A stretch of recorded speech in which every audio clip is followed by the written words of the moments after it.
সংসদ নির্বাচনে মনোনয়নপত্র ঘোষণার পর থেকে কিন্তু বিএনপির যে রংপুরের যে আসন রয়েছে সেই আসনগুলোতে বিএনপির যারা প্রার্থীতা মনোনয়ন পেয়েছেন তারা কিন্তু লিফলেট বিতরণ করছেন এবং তারেক রহমানের যে ৩১ দফা বাস্তবায়নের যে লিফলেট সেটা কিন্তু তারা বিতরণ করছেন। আমরা আজকে আছি রংপুরের মিঠাপুকুর উপজেলা যেটি ৫ আসন, সেখানে কিন্তু মনোনয়ন পেয়েছেন গোলাম রব্বানী। তিনি কিন্তু কিছুক্ষণ আগেই জনগণের পাশে গিয়ে কিন্তু তারেক রহমানের যে ৩১ দফা বাস্তবায়ন সেটার ক্ষেত্রে কিন্তু লিফলেট বিতরণ করছেন এবং আগামী দিনে তিনি যদি নির্বাচিত হন জনগণের পাশে কিভাবে থেকে কাজ করবেন সেই প্রতিশ্রুতি এবং ধারাবাহিকতা অব্যাহত রাখার কথা কিন্তু তিনি জানান দিচ্ছেন। আমরা দেখেছি এই মনোনয়নের ঘোষণার পর থেকে কিন্তু আসলে পাড়া মহল্লা একেবারেই যারা মনোনীত প্রার্থী রয়েছেন তারা কিন্তু একেবারেই চষে বেড়াচ্ছেন।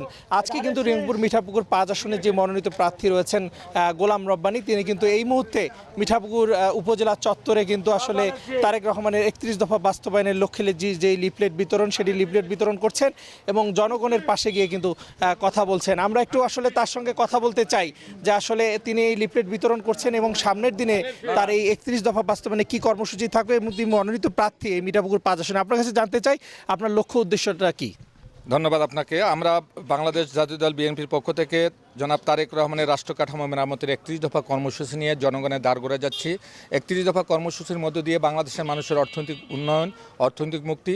বিএনপি আগামীতে নির্বাচনে ক্ষমতা আসলে ইনশাল্লাহ তারেক রহমানের ৩১ দফা কর্মসূচি বাস্তবায়নের মধ্য দিয়ে বাংলাদেশের মানুষের অর্থনৈতিক উন্নয়নের জন্য বা রাষ্ট্র কাঠামো মেরামতের জন্য যে সমস্ত করে সে সমস্ত কাজ বাস্তবায়ন করবে। মিঠাপুকুরবাসীর উদ্দেশ্যে আপনার মেসেজটা কি থাকবে? মিঠাপুকুরের মানুষ ঐক্যবদ্ধ হয়েছে।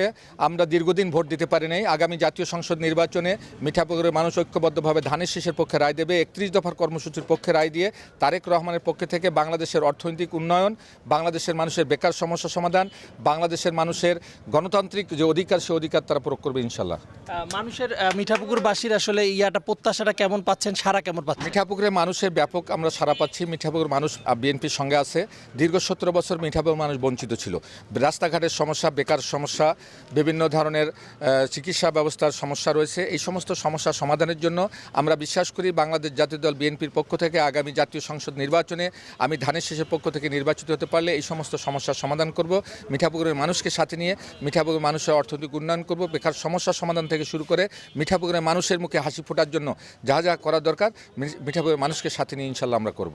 ধন্যবাদ আপনাকে। দর্শক শুনছিলেন মনোনীত যারা প্রার্থীরা রয়েছেন তারা কিন্তু এভাবেই বিভিন্ন উপজেলা চত্বর, গ্রামগঞ্জ, পাহাড়া মহল্লায় গিয়ে তারা কিন্তু একেবারে চষে বেড়াচ্ছেন এবং ৩১ দফা বাস্তবায়নের যে লিফলেট বিতরণ সেটা কিন্তু বিতরণ করছেন এবং আগামী দিনে কিন্তু আসলে তিনি যদি নির্বাচিত হন এই মিঠাপুকুরবাসীর উন্নয়নের ক্ষেত্রে সর্বদা নিয়োজিত থাকবেন বলেই এমনটাই জানিয়েছেন। রেদওয়ান হিমেল, সময় সংবাদ, রংপুর।